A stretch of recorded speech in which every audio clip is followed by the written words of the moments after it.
दोस्तों, रोज़ की तरह अनुलेखन ब्लॉग में सबका हार्दिक स्वागत है। सबके मंगल और की कामना के साथ मुनि वेद व्यास जी द्वारा श्रीमद् भागवत गीता और भागवत कथा का जो वर्णन है वो बड़ा ही रहस्यमय है। और जितने भी पात्रों का हमने रहस्यमय वर्णन किया है तो कैसे उनका उदय होता है और कैसे अस्त होता है, यही भाव पृथु के वंश परंपरा और रचयिताओं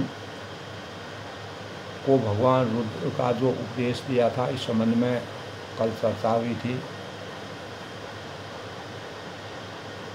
तो पृथु भगवान विष्णु के अवतार थे। भगवान विष्णु का अवतार होने के परिणाम स्वरूप जब वह चौथे पन में चले गए तो उन्होंने अपना शासन था उसका पूरा भार अपने पुत्रों को सौंप दिया और अपनी पत्नी अर्ची के साथ उन्होंने अनेकों उपदेश दे करके और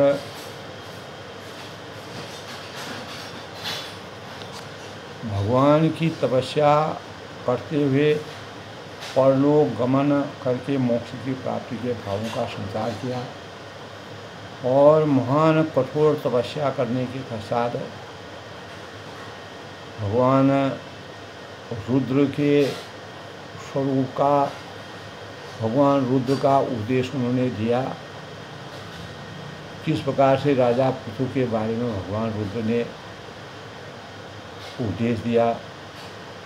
तो राजा आज के प्रसंग में यानी तब वह कहते हैं कि आपकी भक्ति तो भगवान रुद्र स्तुति करते हैं। स्तुति में वह कहते हैं कि आपकी भक्ति सांसारिक जीवों को निर्भय करने वाली है और जो काल अपने एक इशारे से सारे संसार का संहार कर सकता है, वह भी आपके चरणों की शरण में आए हुए प्राणी पर दृष्टि नहीं डालता है।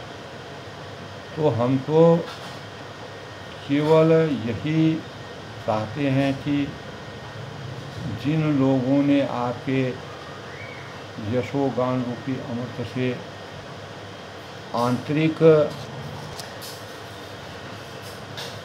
स्नान किया है और गंगा जी के जल के बाहरी स्नान किया है, अपने मानसिक और शारीरिक दोनों प्रकार के पापों को धो डाला है, ऐसे भक्तजनों का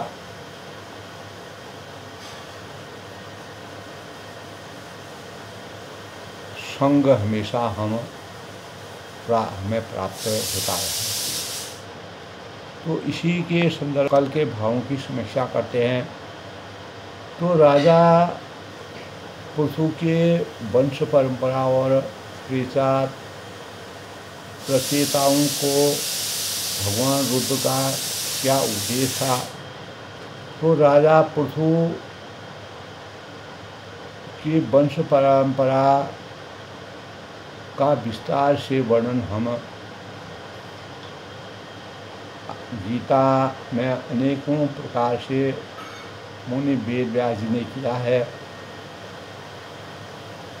तो आज के प्रसंग में पृथु के वंश परंपरा और प्रेचाताओं को भगवान रुद्र का किस प्रकार का उपदेश दिया। तो राजा पृथु के वंश में प्रेचता नाम के राजा हुए।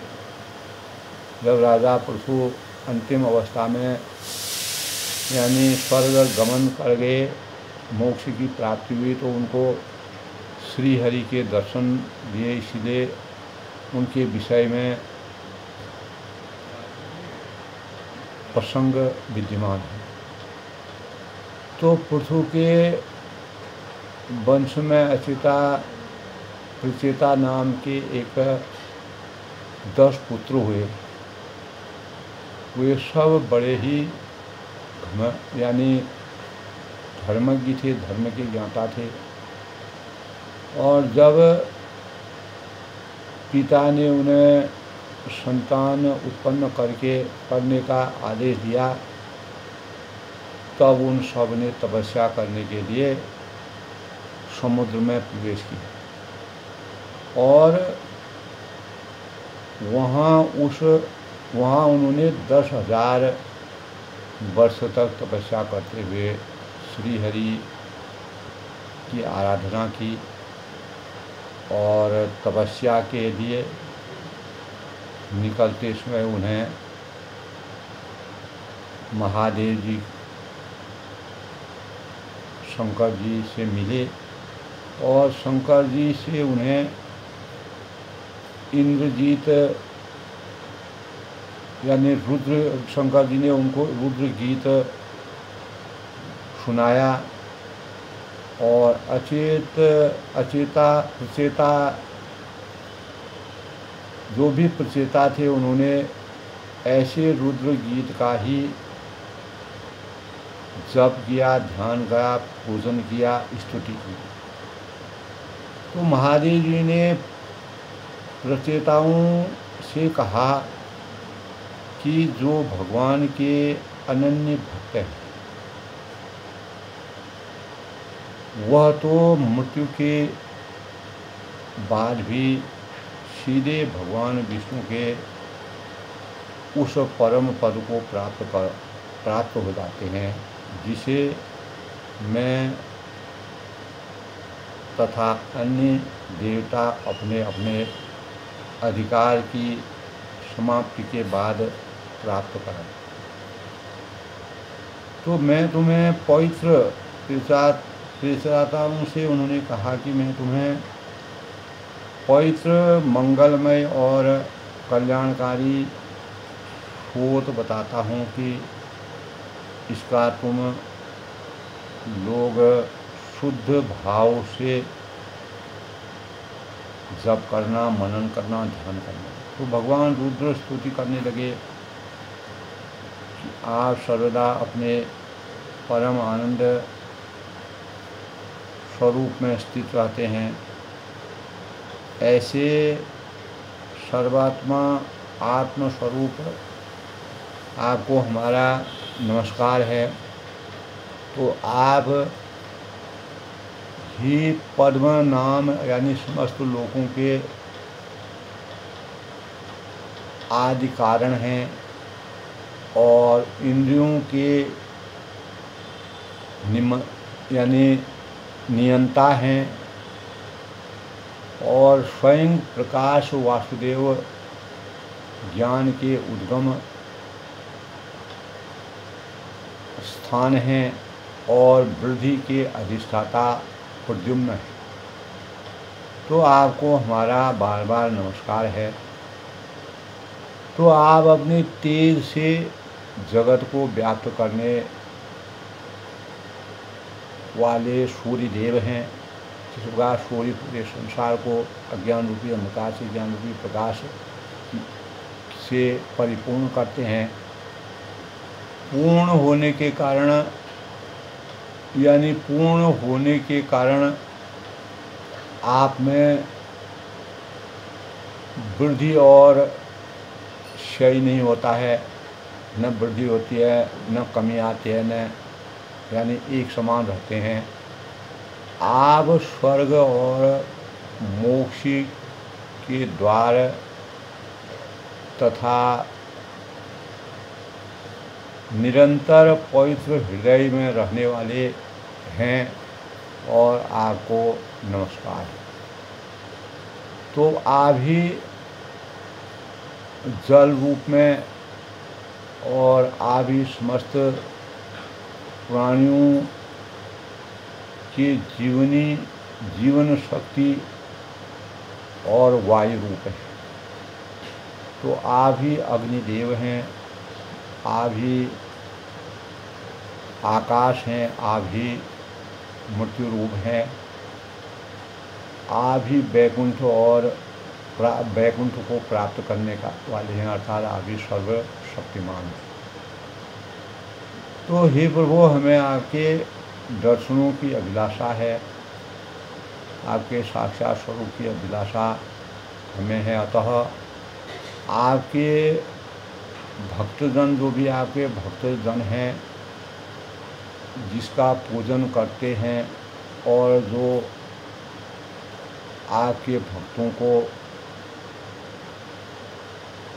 अति प्रिय हैं, अपने उस अनूप रूप का हमें दर्शन दीजिए। आपका वह रूप समस्त इंद्रियों को तृप्त करने वाला है। तो आपके चरण कमलों से जो प्रकाश निकलता है, वह यानी वह हृदय को अंधकार को तत्काल नष्ट करने वाला है। आपको आपकी तिरछी चितवन जो है, वह काली काली घुंघराली अलगें जो हैं, केसर के समान लहराता हुआ पीताम्बर और झमझम करते हुए कुंडल, चमचमाता हुआ मुकुट, तो भगवान के दिव्य स्वरूप का वर्णन करते हुए हार, नुपुर, सब चीज़ें भक्तों को आनंद देने वाली हैं। यानी आपके स्वरूप में जितनी चीज़ें विराजमान हैं, वह मन को सुंदर लुभाने वाली हैं। और हे प्रभु, आपकी भक्ति संसारी जीवों को, जितने भी सांसारिक जीव हैं, जंतु हैं और निर्भय करने वाले हैं, उनको भयहीन करने वाले हैं। किसी प्रकार भय की आसक्ति उनके अंतःकरण में नहीं रहती है। जो काल अपने एक इशारे से सारे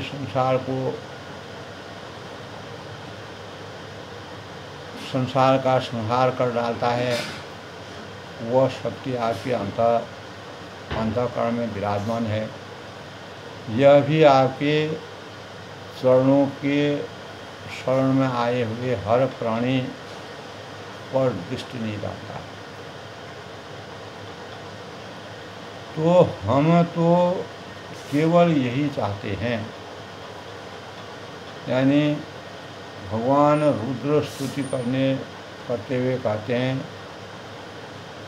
कि जिन लोगों ने आपके यश गान रूपी अमृत से आंतरिक स्नान किया है और गंगा जी के जल से बाहरी स्नान किया है, अपने मानसिक और शारीरिक दोनों प्रकार के पापों को धो डाला है, ऐसे भक्तजनों का संग हमेशा हमें प्राप्त होता है। अर्थात हे भगवान, आप ही अपनी माया के द्वारा, अपने रूप के द्वारा, अपनी अद्भुत लीला के द्वारा जगत की रचना और पालन और संहार करते हैं। पर आपकी माया का आप पर कोई प्रभाव नहीं पड़ता।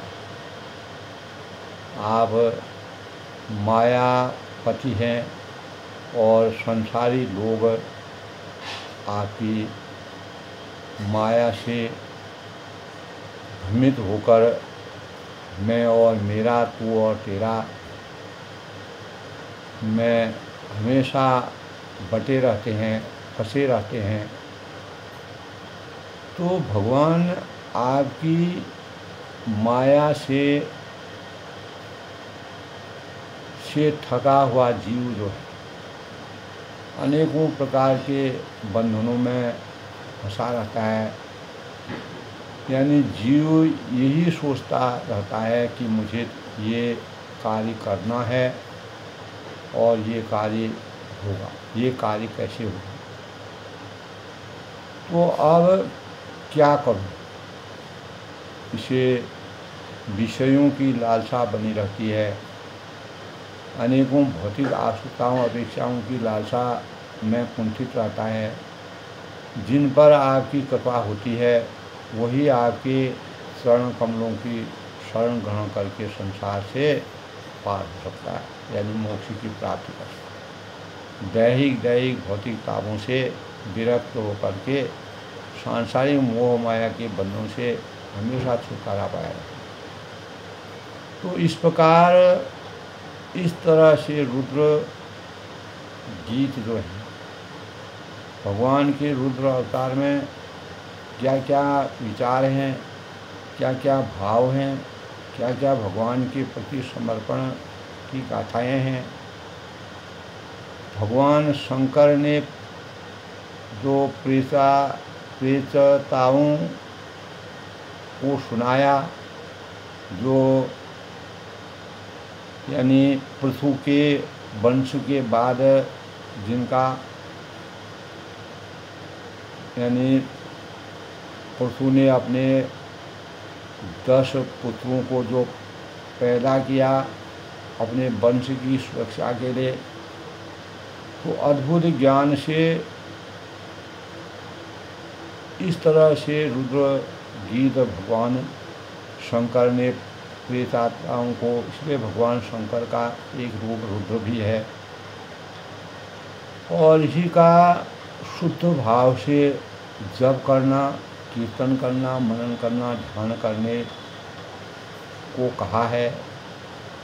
जो पुरुष इसका एकाग्र मन से संलग्नित होकर के पूर्ण निष्ठा के साथ नित्य प्रति जब करेगा, ध्यान करेगा, मनन करेगा, चिंतन करेगा, उसका शीघ्र ही कल्याण हो जाएगा। कल्याणम भवन्तु, कल्याणम भवन्तु। तथापि भगवान की आराधना कठिन है। हर एक प्राणी भगवान की सही प्रकार से आराधना करने में के लिए निपुणता प्राप्त नहीं कर सकता है। भगवान की वास्तविक आराधना बड़ी कठिन है, कठोर है।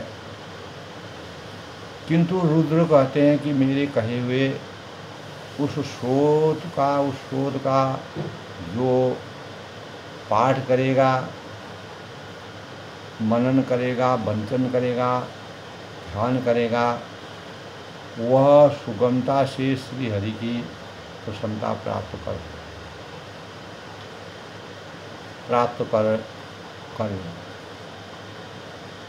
तो तुम्हारी प्रेताताओं से उन्होंने कहा कि तुम्हारी तपस्या पूर्ण होने पर तुम्हें अभीष्ट फल प्राप्त होगा। जब तुम्हारी तपस्या जिसका पृथु ने अपनी तपस्या को पूर्ण होने के परिणाम स्वरूप यानी अपनी तपस्या के परिणाम स्वरूप मोक्ष की प्राप्ति की और परलोक वास उनका हुआ, उसी प्रकार भगवान के वास्तविक स्वरूप को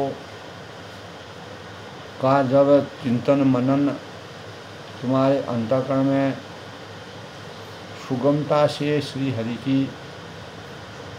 हरि प्रसन्न होंगे, मन से, वाणी से, कर्म से, तो तुम्हारी तपस्या जब पूर्ण होने पर तुम्हें अभीष्ट फल,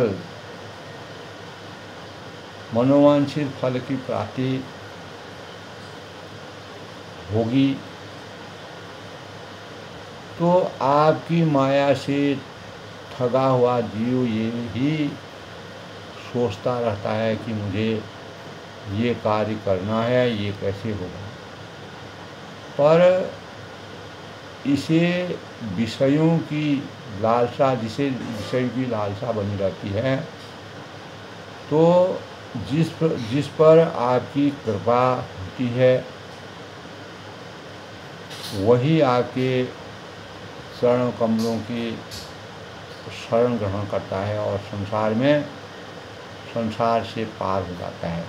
भवबंधन से मुक्ति प्राप्त करके वास्तविक जीवन की प्राप्ति करने में सक्षम हो जाता है। तो आज के प्रसंग में राजा पृथु की वंश परंपरा और प्रेतात्माओं की, जो उनके पुत्र थे, 10 पुत्र थे, भगवान रुद्र का जो उपदेश दिया, उसी उपदेश के अनुसार वह अपने जीवन में उसका अनुसरण करेंगे। निश्चित ही अपने पिता के समान मोक्ष की प्राप्ति करके परम पद को प्राप्त करने में समर्थवान होंगे। अपनी वाणी को विराम देते हुए कल किसी नए प्रसंग से मिलते हैं, यानी पूर्वजन